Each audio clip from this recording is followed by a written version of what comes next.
Tov, alors on va commencer Bezrat Hashem avec nos halachot de Srach Shabbat. J'aimerais, si on arrive aujourd'hui à terminer, ce serait une très bonne chose.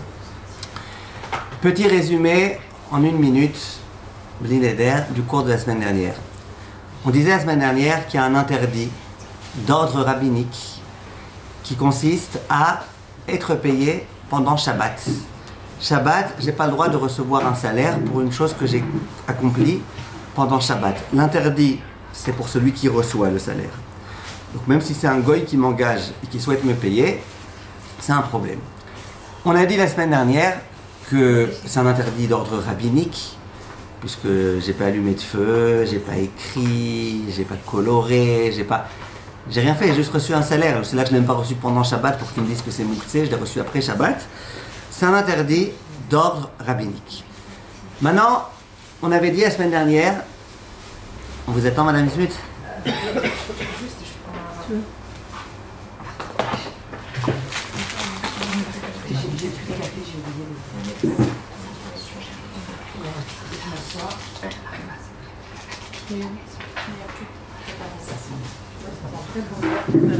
La lavande, c'est Hatzé, c'est Hatzé, non? La lavande. Il y a quoi? Il y a lavande et marva. Et marva, c'est aussi Hatzé Bessami? C'est Isbé, c'est quoi Isbé ça? La bracha, c'est Isbé? La bracha de Néora. La lavande, c'est sur le sol, non? C'est petit. C'est des sirim. Mais ça peut être un siar. Quand c'est des sirim, on dit c'est Hatzé ou? Ah, ça serait bien de faire un cours là-dessus, parce qu'à chaque fois, tout le monde dit. On regarde. Non, j'ai l'impression que c'est Isbé, c'est très bas, non? Oui, c'est pas un arbre. Ça se renouvelle chaque année. Ça se renouvelle chaque année. Je pense que c'est Isbé. C'est pas renouvelle. Top, regardez, venez, on reste dans le halachot Shabbat. Oui, c'est bas. Si vous voulez, je vérifierai dans les livres de halakha ce qu'ils écrivent sur la lavande. En tous les cas, on a ici donc je continue mon résumé.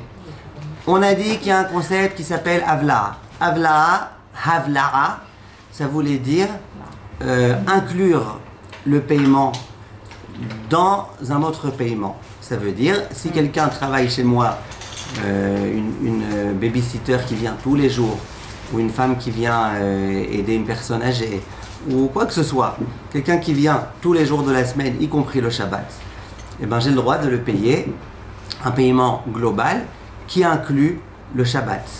Et bien que, on sait très bien que si cette personne elle venait que 6 jours sur 7, eh ben, ça serait un paiement moins important. C'est très bien qu'on paye pour Shabbat. Il n'y a pas de problème, c'est ce qu'on appelle Avla. Juste, quand on vient réclamer, il ne faudra pas dire t'as oublié de me payer pour Shabbat. Paye-moi pour ce que j'ai fait Shabbat. Il faudra juste dire regarde, ce mois-ci j'ai travaillé, paye-moi s'il te plaît. Ça, c'est le concept de Avla. Maintenant, quelques détails sur la Havla, et après on continuera avec beaucoup de cas importants et intéressants. Premier point dont on n'a pas encore eu le temps de parler la semaine dernière sur la Havla, soit le cas, juste je précise quand même, quand on avait dit Havla, on avait dit la semaine dernière, c'était un engagement pour plusieurs fois. Ça veut dire, si je dis à la personne, écoute, je ne sais pas si je te prendrai que aujourd'hui, peut-être aujourd'hui et demain, on est vendredi aujourd'hui, peut-être aujourd'hui, demain et après-demain, je ne sais pas, écoute, viens, et je te dirai au jour le jour.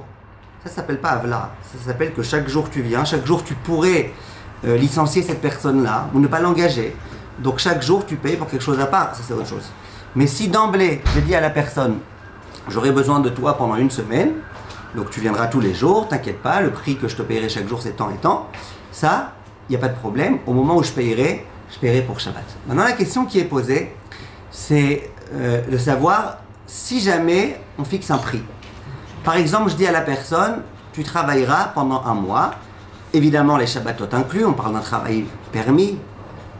D'accord, on parle d'un travail permis pendant Shabbat. Le seul problème, c'est le paiement. Et je lui dis, par exemple, garder un enfant, c'est permis de garder un enfant Shabbat. Le problème, c'est le paiement. Et je lui dis, écoute, je te payerai, pour tout le mois, je sais pas, à 500 shekels. On se met d'accord? Et voilà que plusieurs Shabbatot, par exemple, cette personne, elle n'est pas venue. Moi, je lui dis, écoute, quand je t'ai dit 500 shekels, y compris Shabbat, elle n'était pas venue Shabbat, je suis désolé, je ne peux pas te payer. Est-ce que ça montre qu'il y a un problème de Havla ou pas? Est-ce que rétroactivement, ou est-ce que si c'était notre engagement de départ, tu montres bien, fais pas Zarma, c'est un prix général, tu vois bien que chaque jour, Il y a un Rav rapporté par le Chafetz Chaim qui a voulu dire, ah ben écoute, si vraiment maintenant tu commences à montrer le jour où tu n'es pas venu, je ne te paye pas, c'est que ce n'est pas un forfait global. Le Chafetz Chaim, il n'est pas d'accord avec ça. Le Chafetz Chaim, il dit, si, ça s'appelle un forfait global. Un forfait global dans lequel je t'ai dit que tu venais. Évidemment que si un jour tu viens pas, je te déduis. Ça ne retire pas l'aspect Avla.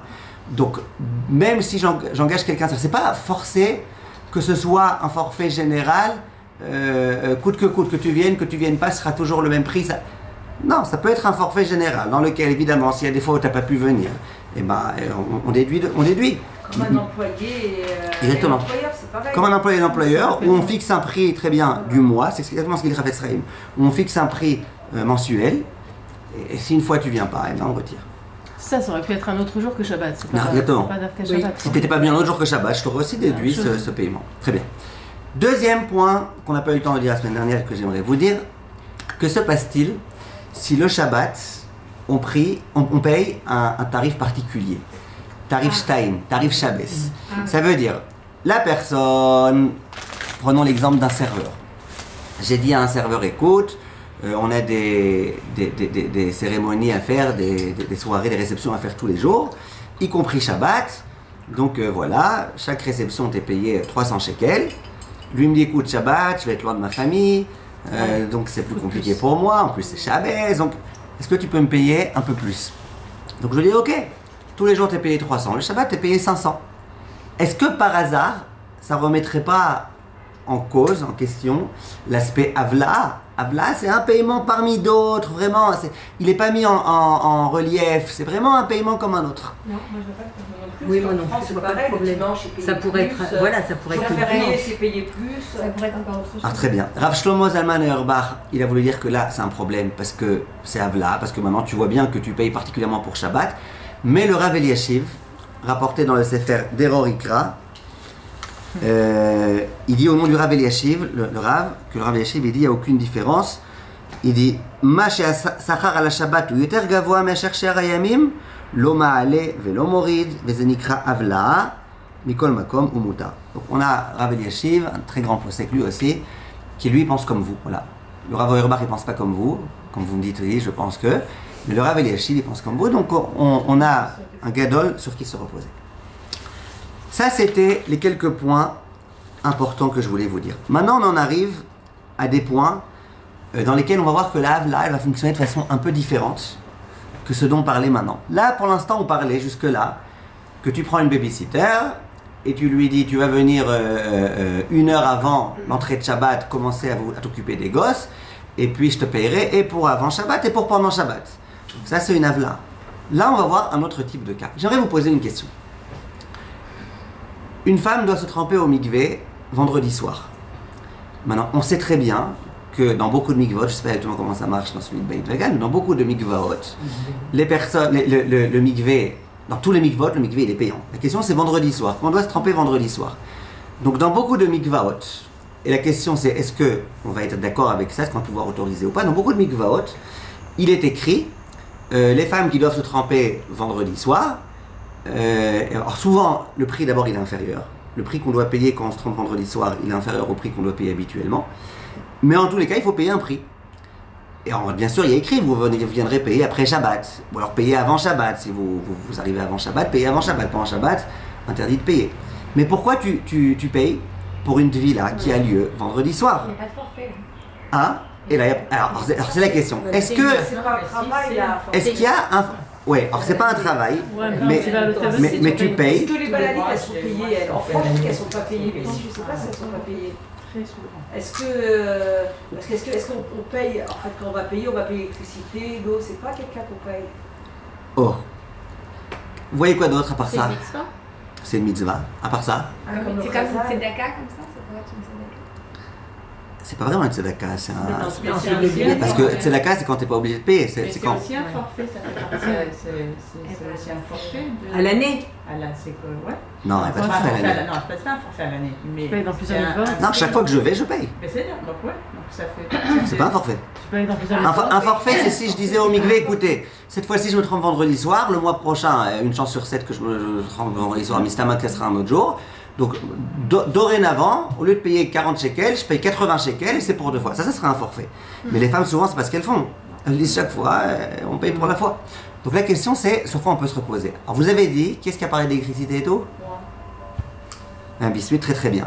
Il y a un rave qui s'appelle le Noda Biouda.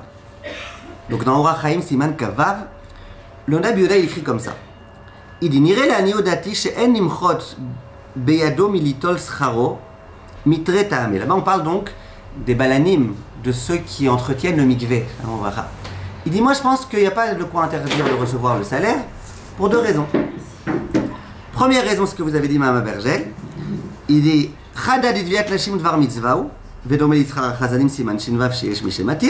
dit premièrement c'est pour une mitzvah.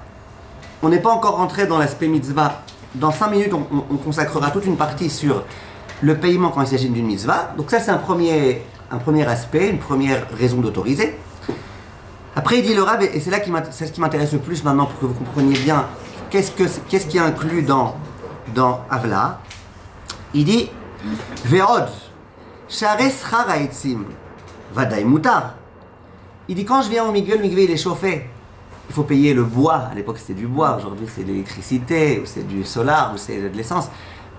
Quand je viens payer pourquoi entre autres? Pour les charges. Très bien. Et là il dit quelque chose de très joli, très joli. Il dit De'atu mishelokar davar michavero beshabbat lo yifralo bechol. Il dit j'ai une question. Je viens chez vous, Madame Berger, le Shabbat.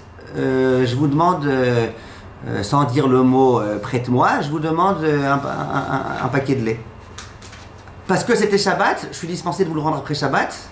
Ben non, un sachar Shabbat, comme vous avez dit tout à l'heure, un travail qui a été fourni, quelque chose. Si tu veux me vendre ton paquet de lait à 8 shekels au lieu de 5 shekels, je peux te dire écoute, tu te fais de l'argent pendant Shabbat. Mais tu viens me donner un paquet de lait, c'est normal que je te le rende. Tu me l'as passé pendant Shabbat, et alors? Donc pendant Shabbat, je profite de dépenses que tu as eues. Toi, tu as eu des dépenses, des charges d'eau, d'électricité, de tout type de choses. Donc évidemment qu'il faut bien que quoi? Que je les paye. Oui ou non? Et c'est pas parce que pendant Shabbat, j'ai profité de ton électricité, de ton masgan, que je suis dispensé de te payer ton masgan, ton électricité. Alors là, il vient, il dit Vilken rachai litol scharo be'avla im schara etzim v'chol makom shachar ovel be'adecha varim nek pashut. Et après il dit la coutume elle est évidente.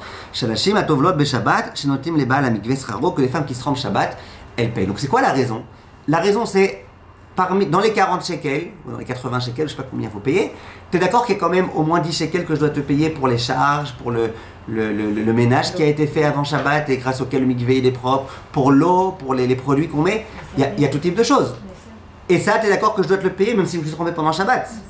Donc le reste, c'est vrai que je te paye plus. C'est vrai que quand je paye 40 shekels, je ne paye pas que pour ça. Et bien le reste, c'est Avla. Donc on voit un autre type de Avla ici. Quand il y a quelque chose que j'ai le droit de te payer, je peux te payer plus cher. J'aimerais vous donner un autre exemple. Imaginez quelqu'un qui s'invite, qui va à l'hôtel pendant Shabbat. Maintenant, le Chafetz Chaim il dit explicitement que le Srar Shabbat, c'est pas que pour un travail fait. Parce que vous avez raison, Madame Bismuth, vous dites ça c'est un travail, ça c'est pas un travail. C'est pas que pour les travaux faits. Si par exemple, je loue ma maison que pour Shabbat, la personne elle rentre à l'entrée de Shabbat, elle sort à la sortie de Shabbat et elle me paye 500 shekels pour avoir été dans mon appartement, c'est aussi un problème, en principe. Vous voulez qu'elle vienne un petit peu avant vous aller? Oh. Alors, quand je viens à l'hôtel, disons que je viens à l'hôtel et vendredi et Shabbat et Motzei Shabbat, et que véritablement je profite de l'hôtel et je profite de la piscine et je profite de plein de choses avant Shabbat et pendant Shabbat et Motzei Shabbat, ça s'appelle Avla, je paye un prix d'ensemble. C'est vrai que le prix d'ensemble il inclut Shabbat, mais c'est Avla, comme on a expliqué. Avla, c'est à la rigueur, si tu étais venu que pour 2 heures avant Shabbat, 2 heures à l'hôtel, ça se paye. Ça se payerait. C'est quelque chose qui se paye. Donc ça c'est évident qu'on aura le droit. La question c'est si je viens vraiment que pour Shabbat. On me demande vraiment, on me dit vous avez le droit d'arriver, mais vous venez vraiment que à l'entrée de Shabbat. Disons un hôtel comme ça ou une maison d'un tzimmer, je sais pas quoi, dans lequel on me dit écoute, nous c'est nos conditions, il y a des tonnes de gens qui doivent venir, les gens d'avant ils vont partir 5 minutes avant Shabbat, je sais pas, moi c'est des chilonim, j'en sais rien quoi, et c'est des goïms, et donc eux ils n'ont pas de problème de prendre la voiture Shabbat, après c'est vous qui venez, voilà, vous venez avant Shabbat, 10 minutes avant Shabbat, vous sortez 10 minutes après Shabbat. C'est évident que quand je paye pas pour ça, je paye pour Shabbat, il n'y a pas d'avla. Pourquoi malgré tout on autorise? On peut autoriser en tous les cas. pour les C'est pareil maisons, comme le livre, c'est le chimouche de tout ce qu'on va. Les Exactement. lits, les draps, les machins. Exactement. Tu payes la nourriture. Alors, c'est vrai que la nourriture, tu payes pas que les matières premières, tu payes aussi le travail qui a été fait par le cuisinier et tout. Mais dans la havla, d'accord que dans tous les cas, on te donne des pommes de terre et ils sont pas censés te les donner gratuitement. Donc tu es censé payer pour les pommes de terre, tu es censé payer pour le vin du kidouche, tu es censé payer pour pas mal de choses. Si c'est une location, il n'y a rien. Attendez, il y a l'eau, Mais dans la location, on se sert d'eau, les on se draps, sert de la les clim, serviettes, on se sert de pas mal de choses. Effectivement, si vraiment quelqu'un y vient dans une maison en disant moi, on lui dit et les gens ils cherchaient une maison, juste tu dors, t'amènes tes draps, t'amènes ton truc et tout. On est bien d'accord que pour l'usure d'un lit dans lequel tu mets même pas tes draps, on n'a pas l'habitude de payer quoi que ce soit. Donc là effectivement ça sera un problème, il faudra trouver une autre solution. À moins que ce soit pour Dvar Mitzvah, mais je vais y arriver dans une minute. C'est clair? Il a fait bon au Hachem. Un appartement comme ça, c'est pas possible. Le J'ai pas compris. il est pas. Je comprends pas. Si c'est que pour Shabbat, j'ai pas le droit de payer à quelqu'un un sachar pour quelque chose qui est fait Shabbat. C'est une location. N'est-ce pas, Nahon? Mais une location, C'est un petit peu.